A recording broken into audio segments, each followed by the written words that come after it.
Hello everyone, আসসালামু আলাইকুম। আজকে আমরা ষষ্ঠ শ্রেণীর অনুশীলনী 1.4-এর 2 নম্বর সমাধান করব। দেখো কি বলছে এখানে, নিচের ভগ্নাংশগুলোকে সমহর বিশিষ্ট ভগ্নাংশে প্রকাশ করো। তাহলে এই ভগ্নাংশটা কি করতে বলছে আমাকে? প্রকাশ করো। এটা আমাকে প্রকাশ করতে হবে। তাহলে কিভাবে প্রকাশ করব এই বিষয়টা একটু বোঝার চেষ্টা করি। ভগ্নাংশ মানে তো বুঝতেছি এগুলো হচ্ছে ভগ্নাংশ। এখন সমহর বলতে কি বোঝায়? আমরা জানি ভগ্নাংশের দুইটা পার্ট থাকে, একটা হচ্ছে লব আর একটা হচ্ছে হর। এটা হচ্ছে লব, উপরে যেটা থাকে সেটাকে লব বলি, নিচেরটাকে আমরা হর বলি। তাহলে সমহর বলতে বোঝায় সম মানে সমান, হর মানে সমান হর। তাহলে এইখানে যে ভগ্নাংশটা আছে এই হরটাকে যদি দেখা যাচ্ছে যে এই ভগ্নাংশের হর 5, এই ভগ্নাংশের হর 10, এই ভগ্নাংশের হর 40, যদি আমি প্রত্যেকটা ভগ্নাংশের হর একই রকম করি তখন এটাকে আমরা বলতে পারবো সমহর বিশিষ্ট ভগ্নাংশ। আর ওই কাজটা আমাকে এখানে করতে বলছে। তাহলে চলো আমরা শুরু করি কিভাবে এটা করতে পারি। তোমরা এইভাবে সমাধান শুরু করতে পারো যে প্রথমে লিখতে প্রদত্ত ভগ্নাংশের হরের কি লিখতে পারো যে প্রদত্ত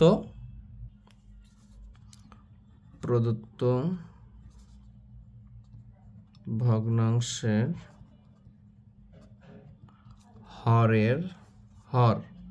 হর কি কি দেওয়া আছে দেখতেছি এখানে 5, 10 ও 40। এই যে হরগুলো দেওয়া আছে না, এই হরগুলো লসাগু করব। আমরা কি করব? লসাগু করব। প্রথম কাজটা কি? সমহর বানাচ্ছি আমাদের, মানে প্রত্যেকটার নিচে হর একই করব, আর এই জন্য প্রথমে হরগুলো লসাগু করতে হবে। তাহলে আমরা দেখো 5, 10, 40 এর লসাগু, এর লসাগু। তাহলে আমরা তো লসাগু শিখছি, লসাগু তো করতে পারি, গত পর্বে আমরা শিখে আসছি। যদি ক্লাসগুলো করে না থাকো তাহলে অবশ্যই করবা। তাহলে আমি 5, 10, 40 এর লসাগু করতে পারি। তাহলে আমরা একটা আলাদা পেজে করতেছি। দেখো তোমাদের বোঝানোর জন্য যদি আমি এখানে দেখাই তোমাদেরকে যে 5, 10 আর হচ্ছে আমাদের 40, এটা লসাগু করবো আমরা, ইউক্লিডীয় পদ্ধতিতে করতেছি। তাহলে এখানে কত আসবে বলো? 2 দ্বারা ভাগ করতে পারো, কারণ এটা অজোড় সংখ্যা, এটা অজোড় সংখ্যা। তাহলে এখানে 5 থাকবে, কারণ 5-এর ভিতরে 2 যায় না। 5 দুগুণ 10, 20 দুগুণ 40। এরপরে দেখো 2 দ্বারা যাবে না, 5 দ্বারা যাবে। কেন? এই একটাকে গেলে তো হবে না, এই বিষয়গুলো আমরা ক্লিয়ার করছি আগে। 5 কে 5, 4 5 20, 4 আসলো। তাহলে এখন এই যে গুণ করে লসাগু আসে, তাহলে 5 দুগুণ 10 আর 4 10-এ 40। তাহলে লসাগু কত হচ্ছে? 40। তাহলে লসাগু পেয়ে গেলাম আমরা 40। এখন ভগ্নাংশের হরের যে লসাগুটা পাবো 40, এই 40 বা যেটাই পাইতাম আমি, লসাগু যেটা আমার হতো ওইটাই প্রত্যেকটার হরে নিয়ে আসার চেষ্টা করব। ঠিক আছে? তাহলে এটাই আমার কাজ। তাহলে কিভাবে নিয়ে আসবো দেখো, এভাবে লিখবা যে অতএব প্রথম ভগ্নাংশ কি আছে? 2/5 আছে, 2/5 আছে। এখন খেয়াল করবো এখানে লিখবা 2/5। এখন এই 5-এর সাথে কত গুণ করলে 40 হবে বলো? 5-এর সাথে কত গুণ করলে 40 হবে? 8 গুণ করলে। তাহলে এখানে 8 গুণ করে দিলাম, 50টা 40 হলো। এখন এইখানে তো গুণ করলে শুধু হবে না, এই জন্য যেটা এখানে গুণ করব সেটা উপরেও গুণ করে দিতে হবে। তাহলে কি হয়? এটা কেটে যায়, বেশি কিছু লেখা হয় না, মানে যেটা নিচে দিব সেটা উপরে দিতে হবে। ঠিক আছে? তাহলে কত হবে এটা এখন গুণ করে দাও। আমি তো আর কেটে দিব না, আমি তো সমহর বানাচ্ছি এই জন্য। তাহলে এখানে 5কে 8 দ্বারা কেন গুণ করলাম? কারণ আমাকে 40 বানাইতে হবে, এই জন্য 50টা 40 হবে, এই জন্য 8 গুণ করছি। যেহেতু এখানে গুণ করছি এই জন্য এই শর্ত মোতাবেক আমরা লবেও গুণ করছি। তাহলে এখন কত হচ্ছে? 8 দুগুণ 16 আর 50টা কত? 40। তাহলে এই তো এই একটা আমাদের কমপ্লিট। ঠিক আছে? অথবা তোমরা যদি এটা বুঝতে না পারো তোমরা করতে পারো যে 40কে 5 দ্বারা ভাগ করতে পারো, দেখবা যে 8 আসতেছে, সেভাবেও করতে পারো। হ্যাঁ, এখন দ্বিতীয়টা দেখি। দ্বিতীয়টা কি আছে দেখো, 7/10। 7/10। আচ্ছা, তাহলে আমি এখানে লিখবো 7/10। আচ্ছা, এখন আমাকে বলো এই 10-এর সাথে কত গুণ করলে 40 হয়?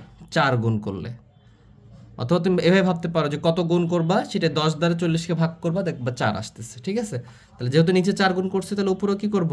4 গুণ করব। তাহলে এখানে কত আসবে? 4 7 28 আর নিচে আসবে কত? 40। এরপরে পরের ভগ্নাংশ কত আছে দেখো, অতএব এখানে কত আছে? 9/40। তাহলে এখানে তো যত 40 আছেই, তাহলে এখানে আর কিছু গুণ করার দরকার নাই। সর্বোচ্চ তুমি 1 গুণ করতে পারো বা ওটাই রেখে দিতে হবে, কারণ 1 গুণ করলে কি আসবে? ওটাই আসবে। তাহলে কি 9/40, যেহেতু 40 আছে। এখন খেয়াল করো প্রত্যেকটা ভগ্নাংশের হরে 40 আসছে, উপরে কিন্তু চেঞ্জ হবে, এই জন্য তো উপরে চেঞ্জ করে তো আমরা এটা নিয়ে আসতে হবে। উপরে 2 ছিল, এখানে 16 হয়ে গেছে, এখানে 7 ছিল, এখানে 28 হয়ে গেছে। তো এইভাবে আমরা এই যে দেখো এখানে কি হয়ে গেছে, এটা 40, এটা হয়েছে 40, এটাও হয়েছে 40, মানে সমহর, সমান হর করতে পারলাম আমরা, ঠিক আছে। তাহলে এইভাবে তোমরা লিখতে পারো বিষয়টা যে অতএব এত, এই যে এত এত এত এর সমহর বিশিষ্ট ভগ্নাংশগুলো কি কি, 16/40, 28/40, 9/40, এইভাবে আমরা সমহর করতে পারি। বুঝতে পারছো? আশা করি বিষয়টা বুঝছো। তাহলে আমি লিখে দেখাই তোমাদেরকে একটু, যেমন এটা করতে পারি যে 2/5, 7/10 ও 9/40 এর সমহর বিশিষ্ট ভগ্নাংশ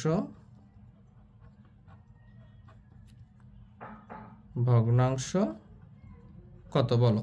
2/5 জন্য কি আসছে, 16/40, তা লিখতে হবে আগে 16/40, কমা তারপরে কি 28/40, কমা 9/40। দেখো প্রত্যেকটা শেষে 40 আছে, তাহলে এটাই হচ্ছে আমাদের অ্যান্সার। বুঝতে পারছো? আচ্ছা, আমরা পরেরটা দেখি। এই যে এইটা 25, 40, 120 আছে সমহরে, আর এটাকে আমাকে কি করতে বলছে, সমহর করতে বলছে। আমরা এখন খ নম্বরটা করব। তাহলে আমরা থেকে এখান থেকে বলতে পারি যে প্রদত্ত ভগ্নাংশের হরগুলোর লসাগু, লসাগু।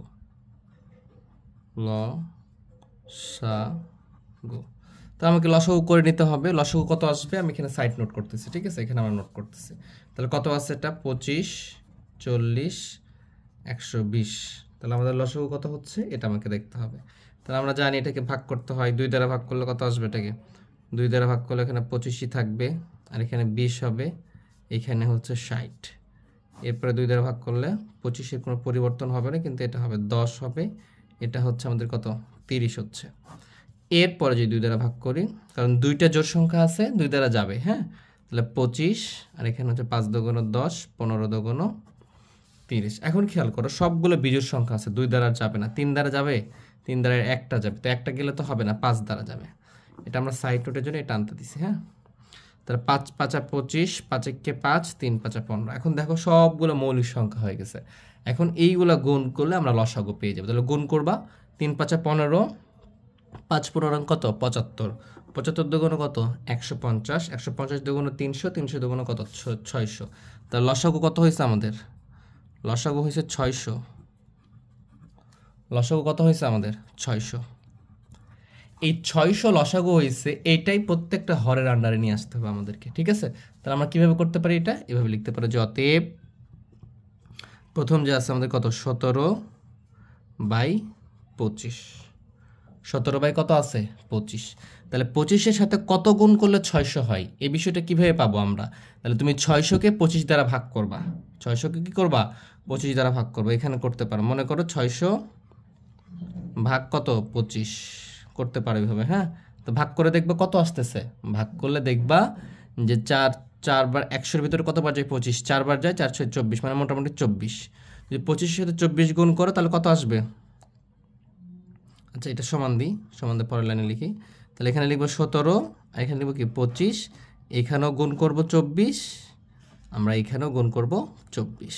একই সংখ্যা দ্বারা উপর নিচে গুণ করতে হবে। তাহলে এই দুটা গুণ করলে আসতেছে কত, 600 আসতেছে, ঠিক আছে। আর এটা কি হবে, আমাকে গুণ করে দেখতে হবে। আচ্ছা, আমরা তোমাদের ক্যালকুলেটরতে গুণ করতে পারবা। তাহলে 17 গুণ 24, এটা আসতেছে 408। আশা করি বুঝতে পারছো কেন এটাকে 24 দ্বারা গুণ করলাম, কারণ আমাকে 600 বানাইতে হবে। লসাগুতে আমার কত আসছে, 600 আসছে, এই জন্য, ঠিক আছে। এই জন্য তুমি কি করবে, 25 দ্বারা 600-কে ভাগ করলে বুঝতে পারবা কি দ্বারা গুণ করলে 600 আসবে। তাহলে পরেরটা যদি খেয়াল করি যে পরেরটা কি আছে, দেখো পরেরটাতে আছে আমাদের 23/40, 23/40 ইকুয়াল টু লিখবো কি 23/40। এখন এই দুটার সঙ্গে এমন কিছু গুণ করব, এই 40-এর সাথে এমন কিছু গুণ করব যেন কি হয়, এটা অবশ্যই যেন এটা 600 হয়, ঠিক আছে। তাহলে কত দ্বারা গুণ করলে, এই 40-কে কত দ্বারা গুণ করলে আমাদের 600 হবে, এটা হচ্ছে মোটামুটি 15 দ্বারা গুণ করতে হবে। কিভাবে পাবা? এই যে খেয়াল করো, এই যে 600 ভাগ করবা 40 দ্বারা, ভাগ করলে কত আসবে? 15। এটা সাইড নোট, হ্যাঁ, এটা যদি তোমরা না দাও কোনো সমস্যা নেই, এই জন্য ব্র্যাকেটে রাখতেছি আমি, ঠিক আছে? সাইড নোট, এতটুকু অংশ মূল অংশ, এইটা তারপরে এটাও তুমি সাইডে করবা, ঠিক আছে? তাহলে এইটা মূল অংশ, এই দুইটা লাইন মূল অংশ। তাহলে 15 আসতেছে, তাই জন্য 15 দ্বারা যেহেতু নিচে গুণ করে 600 মিলাইতে হবে, যখন নিচে গুণ করি উপরে ওইটা কি হয়ে যায়? গুণ হয়ে যায়। তাহলে আমি যদি 23-এর সাথে 15 গুণ করি তাহলে কত আসবে? 15 গুণ 23, তাহলে আমাদের আসতে হচ্ছে, এটা আসতেছে হচ্ছে 345, আর এটা গুণ করলে তো আসবে 600। কত আসবে? 600। আশা করি বুঝতে পারছো। এরপরে দেখো কত আছে এখানে, 6 7 আছে, 67/120, 120 আসছে, ঠিক আছে? তাহলে এখন খেয়াল করো, এই 67 আর এখানে 120, তাহলে 120-এর সাথে কত গুণ করলে 600 হবে? তাহলে 120 দ্বারা 600-কে ভাগ করো, দেখবো 5 আসতেছে। তাহলে 5 দ্বারা গুণ করলে, তাহলে উপরে 5 দ্বারা গুণ করব, তাহলে কত হবে? 5 7 35-এর 5, হাত থেকে 3, 5 6 30, আর 3 কত? 33। সেটা লিখে ফেলবা। নিচে কত হবে? 0 সাথে গুণ করলে 0, 5 2 10, 0, হাত থেকে 1, 5 কে 5, আর একে 6, 600। বুঝতে পারছো? তাহলে এই যে দেখো 600 আসছে এটাতে, এটা তো 600, এটা তো 600, মানে কি সমহর হয়ে গেছে। সমহর কি হয়ে গেছে? তাহলে তোমরা এখন লিখতে পারো যে অতএব আমি এভাবে লিখতে পারি যে 17/25, 23/40, যেটা আমাদের ছিল এখানে, হ্যাঁ, এই যেটা আমাদের ছিল 23/40, 67/120, 67/120 এর সমহর বিশিষ্ট ভগ্নাংশ, সমহর বিশিষ্ট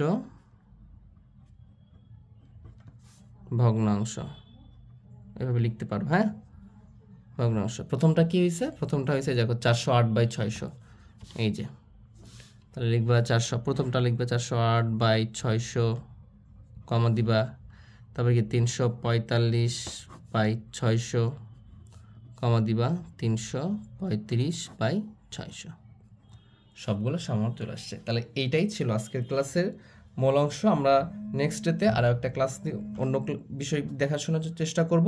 তোমাদের যদি ক্লাসটা ভালো লেগে থাকে অবশ্যই চ্যানেলকে সাবস্ক্রাইব করবে, বন্ধুদের মধ্যে শেয়ার করে দেবা। সবাই ভালো থেকো, সুস্থ থেকো, আল্লাহ হাফিজ।